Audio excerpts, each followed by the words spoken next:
Alors, compte tenu des membres présents, j'ai souhaité faire simplement un petit rappel hein, sur quelques notions pour être sûr que tout le monde ait le même niveau de compréhension. Et voilà, et comme l'a dit Claire, donc on réserve un moment de questions plutôt à la fin. Gardez-les de côté, notez-les, effectivement, pour qu'on puisse échanger à la fin.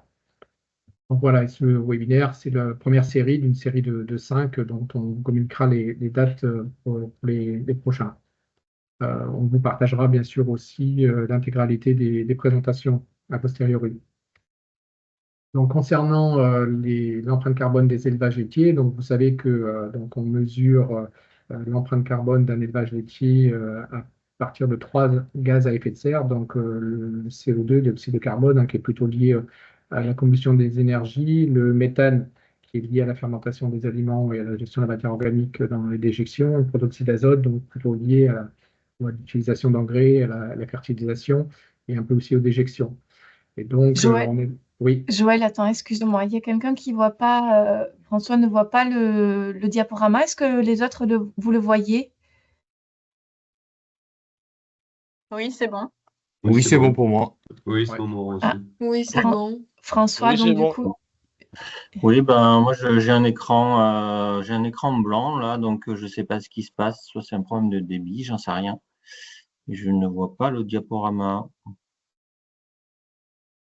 Joël, je peux le lui envoyer J'entends bien éventuellement. Joël, j'entends bien tout le monde, mais Ouais, je vois ok. pas le diaporama.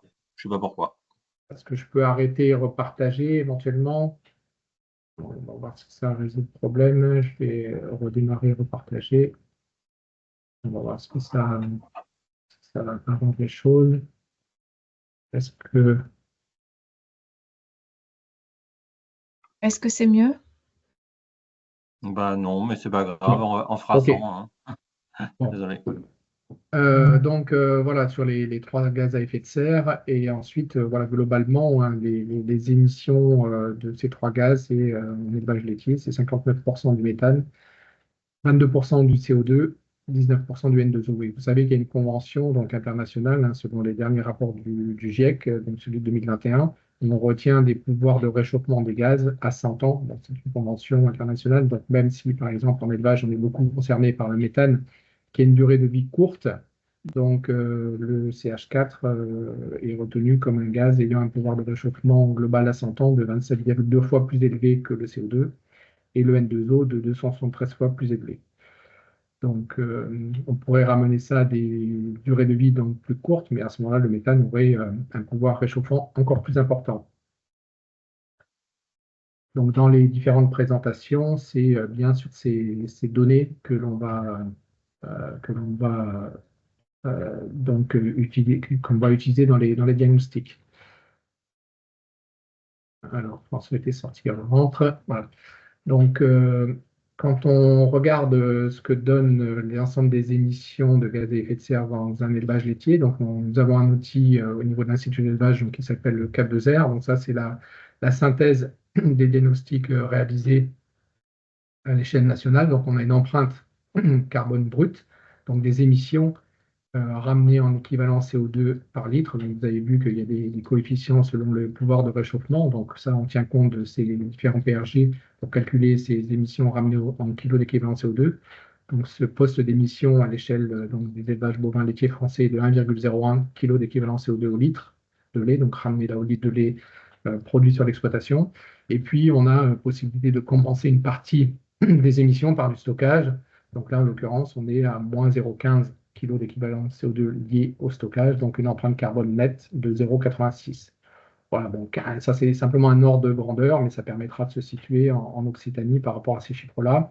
Et là, donc au-dessus, vous avez de présenter quels sont les postes d'émission donc pour faire les 1,01. Donc 55% c'est du méthane endérique, hein, donc lié à la digestion de la fibre par les ruminants. Ensuite, le deuxième poste, c'est les effluents à 16%. Ensuite, alors là, on pourrait cumuler donc fertilisation azotée, ça c'est plutôt les pratiques, et à engrais, puisque ça c'est pour les formes d'engrais utilisés. Donc l'ensemble des deux, voilà, par exemple 11%. Donc ensuite, les aliments 12% et donc l'énergie 6%. Et sur le stockage, donc vous avez donc des compensations possibles par les prairies permanentes, les prairies temporaires, la gestion des intercultures et en positif, donc c'est un déstockage, donc avec des rotations de cultures donc, qui engendrent un déstockage.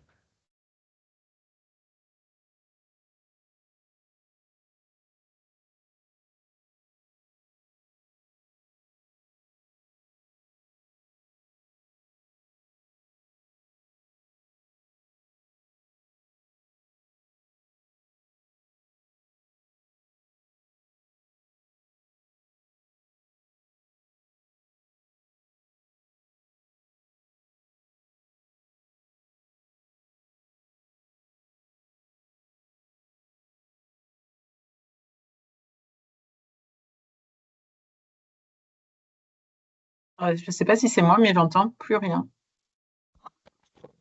Non, je suis d'accord, oui. tout le monde a coupé son micro là. Joël, Ouais. Joël, ton micro est coupé. Il s'est coupé ton micro. Bon, Ça y est. c'est bon. Alors, reprends sur la diapo. On va y arriver. Sur celle d'avant ou celle-là? Sur celle-ci. Ok, donc voilà, j'expliquais que, donc, excusez-moi si c'est découpé, donc voilà, les utilisateurs de Camp2R ont l'habitude de ces présentations, donc avec des systèmes d'élevage présentés liés au système fourrager, donc et des émissions moyennes françaises de 1,01, mais qui varient de 0,99 à 1,09 en émissions brutes ramenées en équivalent CO2 au litre de lait, et du stockage, donc en compensation, de moins 0,9 à moins 0,39, donc selon aussi ces systèmes fourragers. Donc c'est souvent les outils de comparaison. Donc ça, c'est à l'échelle nationale, c'est aussi pour vous donner quelques repères avant de regarder ce que ça donne vraiment en région. Donc, un souci. Est-ce que vous voyez bien mon écran? Non, ça a basculé. Ouais, ouais. Bon, alors je ne sais pas pourquoi, ça a basculé. Attendez, je reprends. On voyait ton écran Teams, en fait. Joël. Ouais. Ok. Bon, ça Voilà, va être super. bon. Ouais. On t'entend et on te voit. On voit l'écran, c'est bon. Attends, on en a début. Ensuite, quand on regarde la moyenne des élevages français, donc à 1,01, donc vous avez, on peut regarder aussi ce que donnent les élevages ayant la meilleure empreinte brute. Donc voilà ce que j'ai appelé ici le top 10. Donc et à 0,81. Donc en gros, des émissions de 20% moins élevées. Par contre, un stockage peut-être un peu plus faible, mais donc voilà une empreinte nette à 0,70. Donc ça peut donner aussi une idée de la variabilité des résultats, mais on va voir ça de plus près en région Occitanie. Des indicateurs du top 10, donc des éleveurs les moins émetteurs et des éleveurs les plus émetteurs. Donc, puisque bien sûr, dans le métier que vous faites sur le terrain avec les éleveurs, vous avez besoin aussi d'avoir des indicateurs techniques parlants. Donc, vous avez bien sûr la production de lait corrigé par vache qui n'est pas la même. Mais voilà, donc ce n'est pas que le facteur dilution qui fait que l'on a des empreintes plus ou moins élevées. Donc, il y a bien des indicateurs techniques comme l'âge au vélage, l'âge au premier vélage. Voilà, donc entre les 10% les moins émetteurs et les plus émetteurs, donc on a 4 mois d'écart. Entre les quantités concentrées nécessaires par litre de lait produit. Donc là aussi, vous voyez le gradient de cet indicateur. Alors, l'indicateur concernant les concentrés par kilo de UGB de Genisse, celui-là, donc, il faut aussi tenir compte du fait que si on fait véler plus tôt, on a besoin peut-être d'une croissance un peu plus élevée, effectivement, de la genisse. Donc, celui-là est interprété aussi avec précaution. Et puis, d'autres indicateurs, par exemple, sur la fertilisation, on a vu que c'était un poste aussi important d'émission. Donc là, voilà, avec aussi un gradient croissant entre les moins émetteurs et les plus émetteurs de kilos d'azote utilisés par hectare de SAU. Ça, on verra un peu plus en détail aussi sur vos systèmes. Globalement, à l'échelle nationale, on peut mettre en avant des leviers. Hein. Donc, on a des fiches leviers. Vous avez notamment dans l'outil d'espace partagé Cap2R, vous avez accès à tout un tas de fiches. Et on travaille ça en collaboration avec le CNIEL. Donc là, je vous ai résumé par rapport à des objectifs de décarbonation 2030 et 2050, quel serait le potentiel de réduction des émissions de GES en élevage laitier, donc sur une dizaine de postes. Donc là, je n'ai pas mis le stockage, j'ai mis simplement les émissions. Et vous voyez, selon les postes, entre 2 et 12% entre 2030 et 2050. Donc, on ne va pas forcément les tailler. Hein, et plutôt d'aller à l'essentiel sur vos résultats en région Occitanie.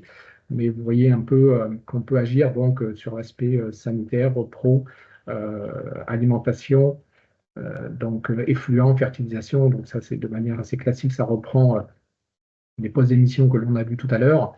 Et par contre, avec des leviers utilisables à plus ou moins court terme, puisque certains sont en cours de déploiement, notamment la modification de la ration. On a des solutions comme l'alimentation enrichie en lin qui permet déjà des émissions de méthane, donc de gaz à effet de serre moins élevées. Et puis, sur l'aspect génétique, voilà, il faut savoir que les grandes races laitières vont bénéficier d'index améliorateurs sur les émissions de méthane à partir même déjà de 2027. Les races allaitantes un peu plus tard. Mais voilà, donc on aura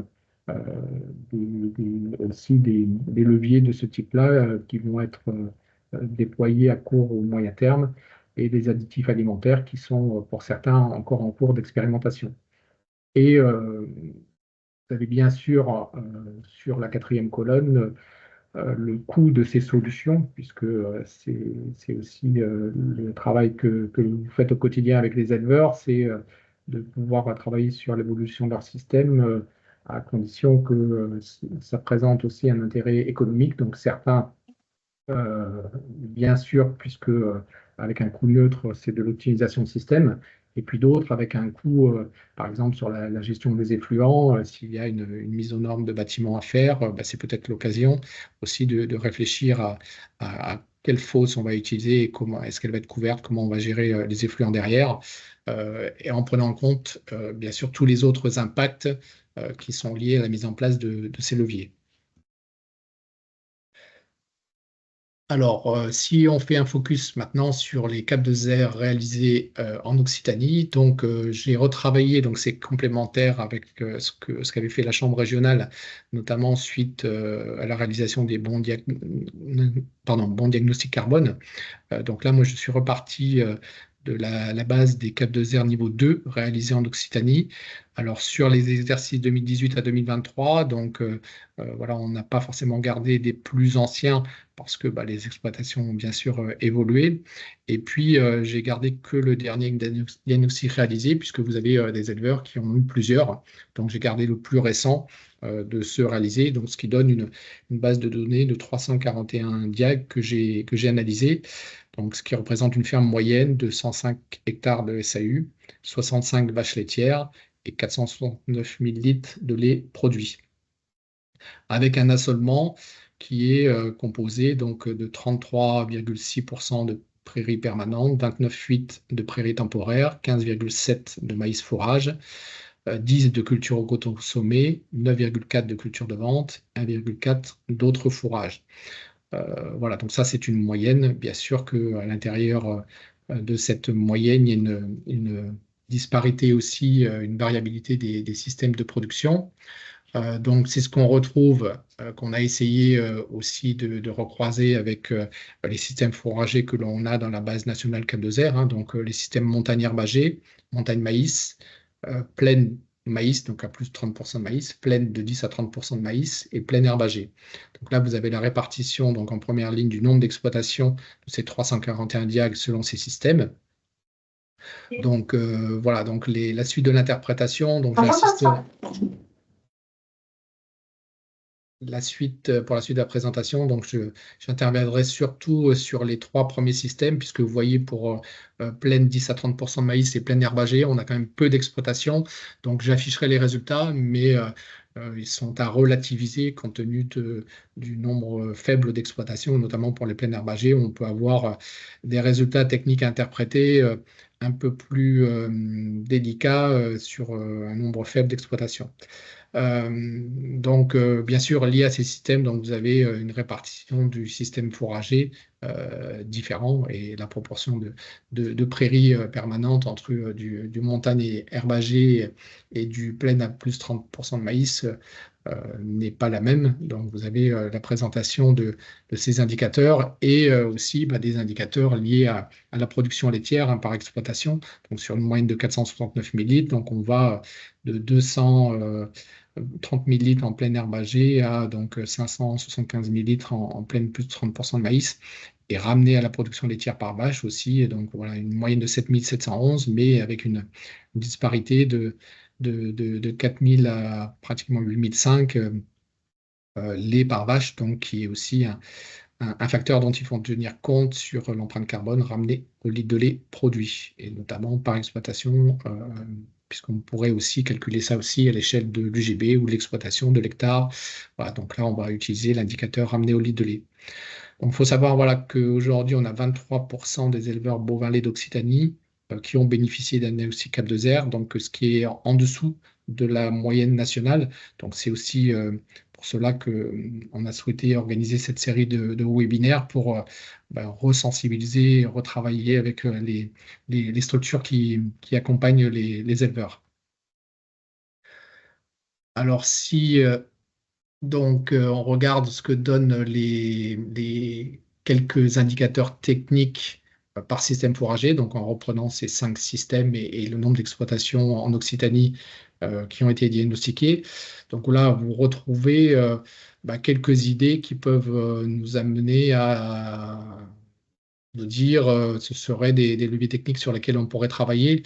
Donc voilà, on parle souvent de l'âge au premier vélage. Vous voyez donc la moyenne de 30,3 mois pour l'ensemble des 341 diagnostics, avec donc selon les systèmes, on va de 29,4 à 32,4, donc 3 mois d'écart entre les exploitations d'un système et d'un autre.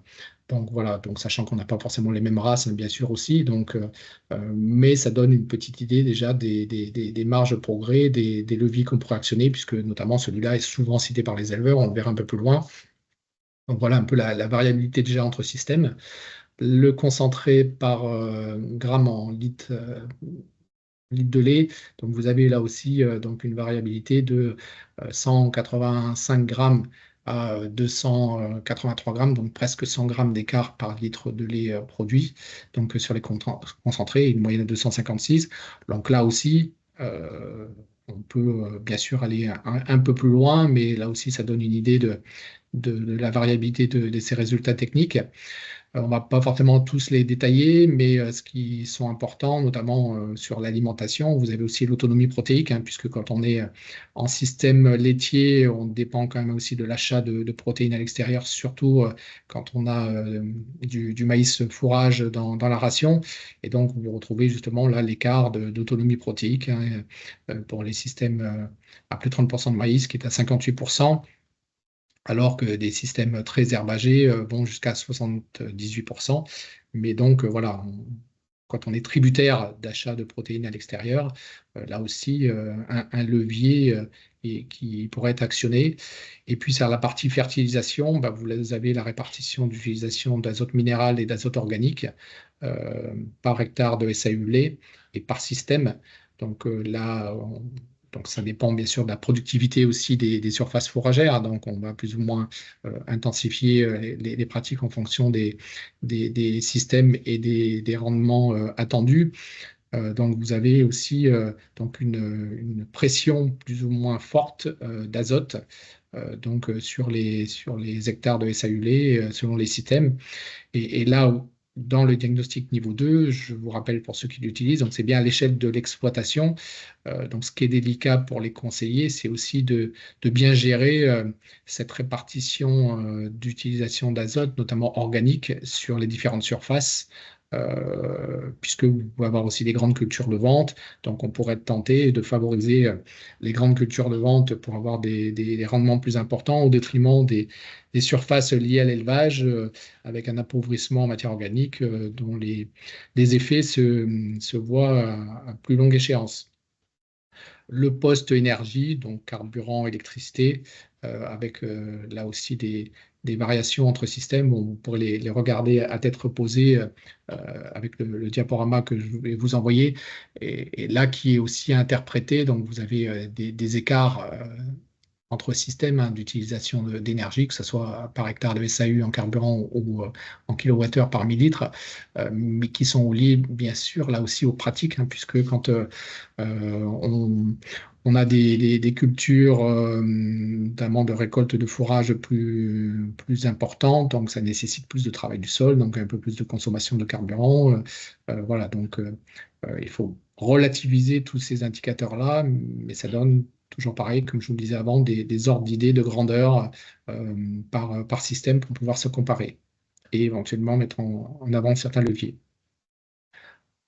Donc, sur les émissions brutes, voilà ce que donne l'ensemble des 341 diagnostics. Donc, on est à pratiquement 1,19 kg d'équivalent CO2 par litre. Donc, je vous rappelle qu'au niveau national, on était à 1,01. Et puis, un stockage à moins 0,18, ce qui donne une empreinte nette de 1,01. Et vous avez la répartition sur ces 341 diagnostics des différents postes d'émission. Donc, vous retrouvez la fermentation entérique, gestion des effluents, la fertilisation azotée et la partie achat engrais, les énergies, les aliments, l'achat des animaux, éventuellement, puisqu'ils arrivent avec leur empreinte carbone quand ils arrivent sur l'exploitation, et qui est présenté par système fourrager. Donc le 1,19, vous voyez que donc, selon les systèmes, on a du 1,13 jusqu'à du 1,36, mais là, le chiffre est énormément relativisé, puisque je dis qu'il n'y a que 5 exploitations, donc moi, je ne le comparerai pas, je retiendrai voilà, plutôt une variation entre 1,13 et 1,27, voilà, selon les systèmes. Donc, ce qui nous amène toujours aussi à pouvoir utiliser ces éléments de comparaison par système fourrager, qui est la base de raisonnement de l'exploitation laitière, de travailler sur les indicateurs techniques et sur les postes d'émission et de stockage par système fourrager. Un exemple de présentation des résultats d'un diagnostic Cap2R niveau 2 Beauvalet. Donc ça, c'est un exemple que j'ai pris en Occitanie, donc qui est à peu près représentatif de la moyenne, puisque vous avez donc en bas à gauche la barre qui représente le positionnement de l'élevage à 1,18 kg d'équivalent CO2 au litre de lait en émission, et puis à droite, une compensation à moins 0,17. Donc voilà la présentation des résultats par poste d'émission. À chaque fois dans Cap2R, pour ceux qui ont moins l'habitude, vous avez l'atelier présenté en vert foncé sur chaque poste et sa référence, donc liée à son système fourrager, en vert clair. Donc lors de la restitution individuelle d'un diagnostic, cela permet aux conseillers de mettre en avant là aussi les postes d'émission où il est plus élevé que la référence. Donc, ça peut donner des ordres d'idées de marge de progrès et donc de leviers qui seraient actionnés sur la partie émission, donc à gauche, et sur la partie stockage à droite.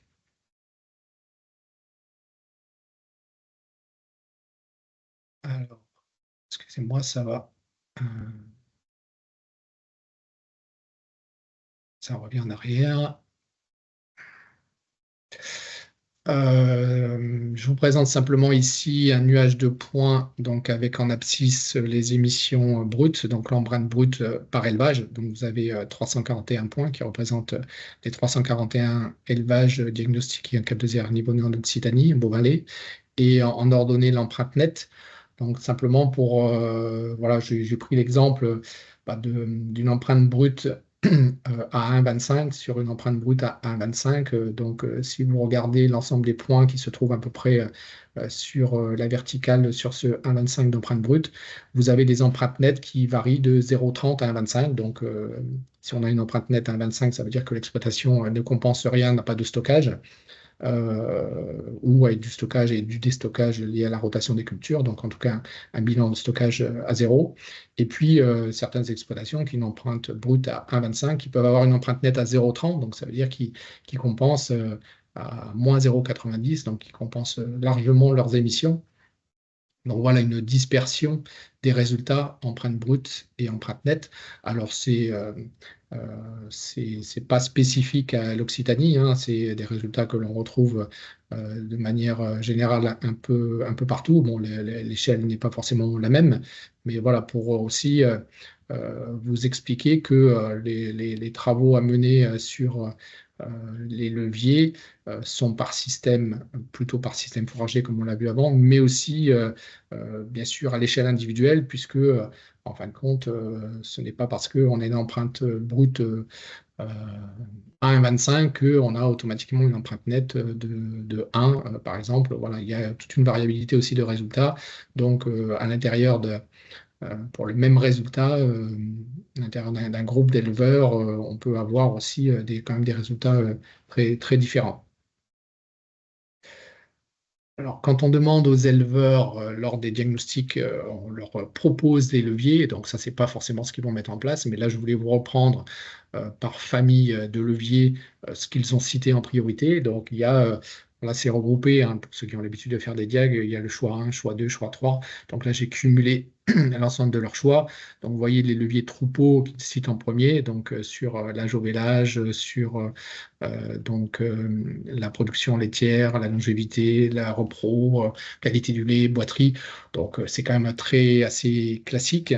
Alors bon, c'est toujours étonnant de voir qu'ils citent l'âge au vélage en premier et que c'est un poste qu'on a du mal à faire progresser. Mais en tout cas, c'est ce qu'ils citent assez souvent. Sur l'alimentation, donc ils mettent en avant la gestion de l'autonomie. Donc c'est pour ça tout à l'heure que je le citais notamment.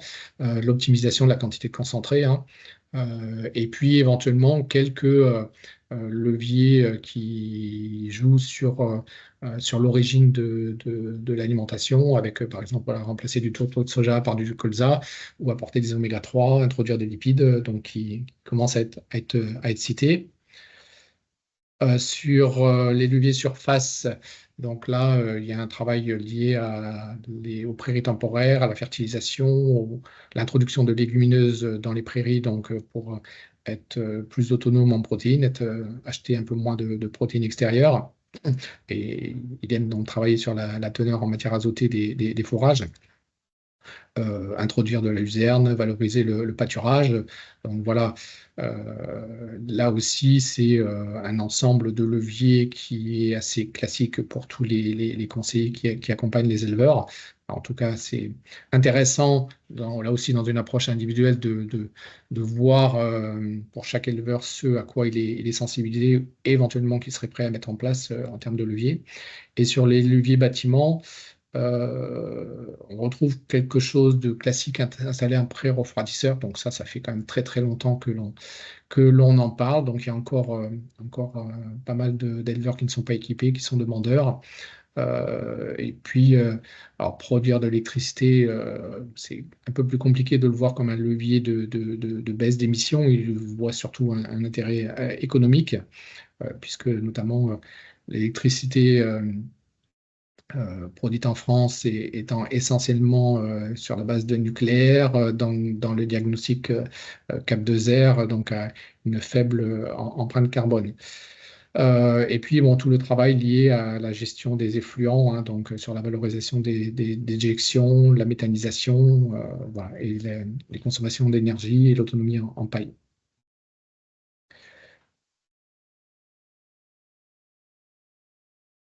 Alors, tout cela, ça doit tenir compte, bien sûr, des objectifs et contraintes cités par les éleveurs. Donc ça, je réinsiste parce que on peut mettre en avant tous les leviers possibles si on ne prend pas en compte, notamment, vous voyez, ce qu'ils citent en premier, hein, c'est le travail.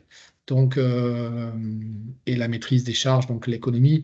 Donc, en fin de compte, bien sûr que tout cela, la mise en place d'un plan d'action avec des leviers actionnés par les éleveurs, doit tenir compte de l'environnement global de l'élevage, de sa situation voilà, économique, charge de travail. Donc, il faut, donc là, je ne vais pas détailler tous ces aspects-là, mais le foncier, le potentiel agronomique, l'âge, bien sûr, avec potentiellement une exploitation plutôt en fin de carrière, un chef d'exploitation en fin de carrière, sur voilà, la conception du bâtiment, sur voilà, il y a quand même beaucoup de choses structurelles liées donc au système d'exploitation dont il faut tenir compte avant pour être sûr que la mise en place des leviers soit efficace. Alors, pour les éleveurs bovins laits d'Occitanie, donc sur la base des 341 diag, j'ai souhaité un peu comparer ces résultats par rapport à la moyenne française, et puis après on va regarder bien sûr par rapport au système fourragé, aux différents systèmes fourragés dont vous avez des fiches sur l'espace Cap de Zère. Donc voilà, vous avez représenté donc les résultats des 341 diag. Je vous ai mis aussi les cartes types pour montrer que là aussi il y avait une variabilité sur les postes d'émission et sur les indicateurs techniques quand même assez forte, hein. Donc, il n'y a pas une exploitation moyenne en Occitanie, il y a 341 cas différents, donc avec des accompagnements sur les leviers qui pourront être différents. Et donc, des marges de progression quand on regarde par rapport à la fiche France, sur tous les postes, hein. Il n'y a pas forcément un poste. Donc, si on est au lit de lait, où donc l'exploitation moyenne laitière d'Occitanie se situe en meilleure position. Donc vous avez voilà, sur les différents postes d'émission des marges de progrès avec les pourcentages d'affichés. Bon, il n'y a que sur la partie stockage où effectivement le résultat en Occitanie sont meilleurs par rapport au système des élevages qui ont été diagnostiqués. Donc à moins 0,178 contre moins 0,15 au niveau national. Donc, quelque part, ça veut dire que on a du travail dans tous les élevages, dans tous les systèmes de progression possible sur tous les postes d'émission. Donc, ce qui donne de la matière pour nos différentes structures d'accompagnement des éleveurs. Si voilà, maintenant je mets en rapport, alors là je vous ai présenté que les 3 grands systèmes, puisque je vous ai dit système fourrager, les 2 autres, il y avait peu d'exploitation. Donc là, je vous ai remis les résultats des 341 diag, donc par exemple pour les montagnes herbagées, donc les 90 en Occitanie qui sont en montagnes herbagées. Je vous ai remis la fiche nationale et puis l'écart par rapport à la fiche, donc pour voir comment se positionnent les éleveurs bovins laits Occitanie montagne herbagée par rapport à la fiche nationale. Donc vous avez pareil pour montagne maïs et pareil donc en troisième partie de tableau pour les plaines plus 30% de maïs. Donc là on peut constater par contre que sur les montagnes maïs, donc par rapport à la fiche système, globalement l'élevage des 174 éleveurs qui ont été diagnostiqués en Occitanie sont relativement proches des résultats de la fiche nationale, sauf sur la fermentation entérique. Donc là, ça plaiderait plutôt pour dire, ça veut dire que c'est la fermentation entérique étant liée à la présence des animaux, à l'efficacité digestive des animaux. Donc voilà, c'est plutôt un levier, un volet lié à la gestion du troupeau des animaux qui est peut-être un peu plus prioritaire sur cette zone-là. Alors que sur les autres systèmes, vous avez voilà, des écarts assez important sur tous les postes d'émission.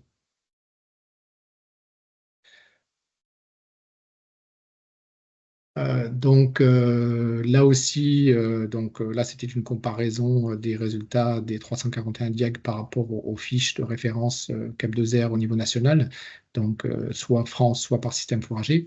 Donc j'ai ensuite regardé comment se positionner les 10% des éleveurs diagnostiqués en Occitanie sur les 341, donc voilà les 34 du coup, en termes déjà de système d'exploitation. Donc voilà, ce sont ils ont voilà, 15,6% de maïs, donc c'est assez conforme à la moyenne du groupe. Ils ont un petit peu plus de culture auto-consommée et un peu moins du coup de culture de vente, un petit peu moins de prairies permanentes, mais beaucoup plus de prairies temporaires. Donc ils doivent avoir travaillé sur l'aspect peut-être apport un peu plus important de protéines via des prairies temporaires plus riches en légumineuses. Donc, puisque là, la proportion prairies permanentes et prairies temporaires sur le top 10 est inversée par rapport à la moyenne des 341 diag. Donc, pas forcément voilà, plus de vaches, plus de lait produit, mais plus de lait par vache, hein, puisqu'ils sont presque à 8000 litres contre 7111 pour les 341 diag. Et donc, un peu plus de lait aussi par hectare de SFP et un meilleur rendement d'herbe en tonnes de matière sèche par hectare, sûrement lié aussi à la gestion des prairies temporaires. Donc, on peut voir voilà, un peu l'orientation déjà de ces systèmes qui ont une meilleure empreinte brute, hein, puisque le top 10, c'est bien sur l'empreinte brute que je les ai retenus. Voilà, en conclusion, un travail important qui est sûrement fait déjà chez ces élevages-là sur la qualité de l'herbe et sur l'autonomie alimentaire, donc qui est peut-être un peu plus importante sur ces 10%-là. Et voici donc leurs indicateurs techniques. Donc on a donc un âge au vélage qui est de 1 mois moindre que l'ensemble des diagnostics réalisés en Occitanie, avec voilà, bon, y compris par contre moins de concentré par génisse. Mais aussi moins de concentré vache laitière en grammes par litre, puisque vous avez 210 grammes contre 256 pour la moyenne des 341 diag. Donc une exploitation plus autonome en protéines, hein, 69% contre 66, moins d'azote minéral par hectare de SAUD, la même quantité par contre d'azote organique. Pas forcément plus de carburant par hectare, hein, puisqu'on est à 162, donc pratiquement au même niveau que la moyenne à 166 litres par hectare de SAU, et moins d'électricité par 1000 litres de lait. Et là, pas forcément non plus, puisque là c'est un critère lié au stockage, pas forcément moins de haies, donc c'est un système qui est un peu plus intensif à l'hectare, mais voilà, qui préserve quand même, puisque on a même plus de haies par hectare de SAU sur ce top 10, à 59 mètres linéaires de haies. Donc ça, c'est un facteur intéressant aussi pour le stockage que la moyenne des exploitations. Donc globalement, ce top 10 donc, a mis en place déjà dans son système des leviers d'optimisation des effectifs liés à l'âge au vélage et a raisonné aussi déjà les quantités d'intrants, que ce soit en aliments, en engrais. Donc ça, sûrement grâce à l'accompagnement que vous faites. Donc, mais c'est intéressant de mettre ça en valeur quand on est chez des éleveurs qui se posent des questions sur ce qui est atteignable ou pas. Ça existe déjà et ça permet de réduire l'empreinte carbone. Donc, on va voir de combien sur la diapo d'après. Voilà, donc la moyenne des 341 diag, on était à 1,19.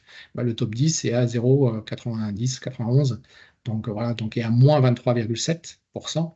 Donc en France, tout à l'heure, je vous disais, le top 10 est à moins 20%. En Occitanie, bon, c'est sur 341 diag au total, hein, les 34 meilleurs ont une empreinte brute moins élevée, de moins 23,7%. Et vous avez voilà, sur les différents postes d'émission, le pourcentage affiché, donc ce qui donne une empreinte nette à moins 22,7. Voilà. Donc, j'ai voulu chiffrer simplement les 23,7% d'empreinte brute en moins pour ce top 10, c'est 131 tonnes d'équivalent CO2 en moyenne par exploitation, de moins d'émis.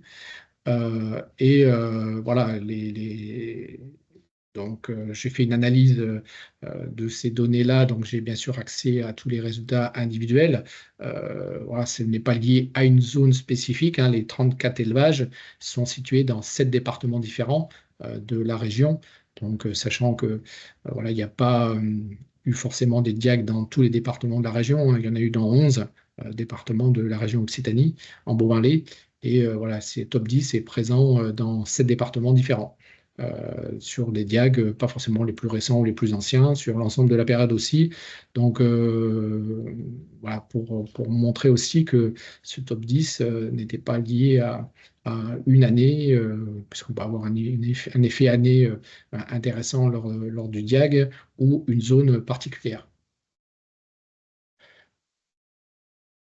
Excusez-moi, ça revient encore en arrière.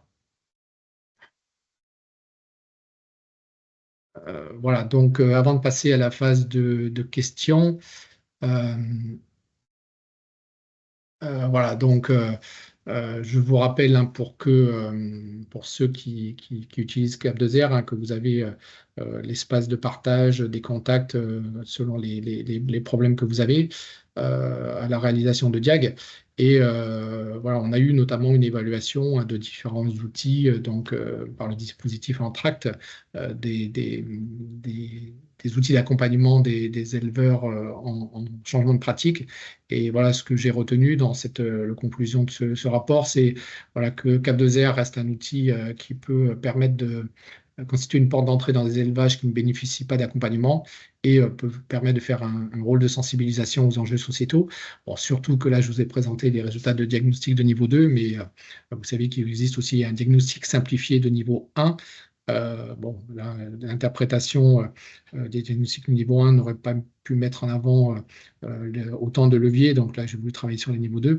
Mais en tout cas, voilà, l'outil permet aussi de faire de la sensibilisation et permet d'accompagner dans la réalisation concrète pour envisager des conséquences lorsque on fait des choix à l'échelle de l'exploitation voilà, de système, d'évolution de système, de changement. Voilà. Et puis, voilà, je vous rappelle que donc, à la suite du Cap2R, du diagnostic, l'objectif est de pouvoir proposer aux éleveurs un plan d'action concret à mettre en place. Et là aussi, quand vous proposez la mise en place de leviers techniques, vous avez la possibilité de faire une simulation, donc à l'issue du premier diag, de dire, ben, voilà, donc la nouvelle exploitation que l'on a simulée, voilà ce que donnerait son empreinte carbone avec la mise en place de différents leviers. Et bien sûr, ce que vous demande l'éleveur, c'est aussi de pouvoir mesurer l'impact économique de ces changements. Donc, comme le disait Claire, voilà, donc aujourd'hui, c'était le premier webinaire donc, sur comment se positionnent les éleveurs laitiers d'Occitanie et quels leviers pour réduire l'empreinte carbone sur la base des Cap2R réalisés. Voilà, donc il y en aura d'autres de prévus, je ne vais pas forcément les détailler, donc vous recevrez comme l'ensemble des prestataires présents qui interviennent sur ce sujet en région Occitanie, donc des invitations pour les prochains. Donc il y en aura un autre en janvier. En gros, on avait choisi un peu de faire sur un par mois. Voilà, donc si ça vous intéresse. Et puis, voilà, donc de toute façon, vous aurez accès à l'ensemble de ce diaporama et éventuellement, voilà, vous pouvez consulter les fiches leviers dans l'espace de partage Cap2R ou donc là, on va déjà pouvoir avoir un moment d'échange de questions ou bien sûr éventuellement m'envoyer un mail si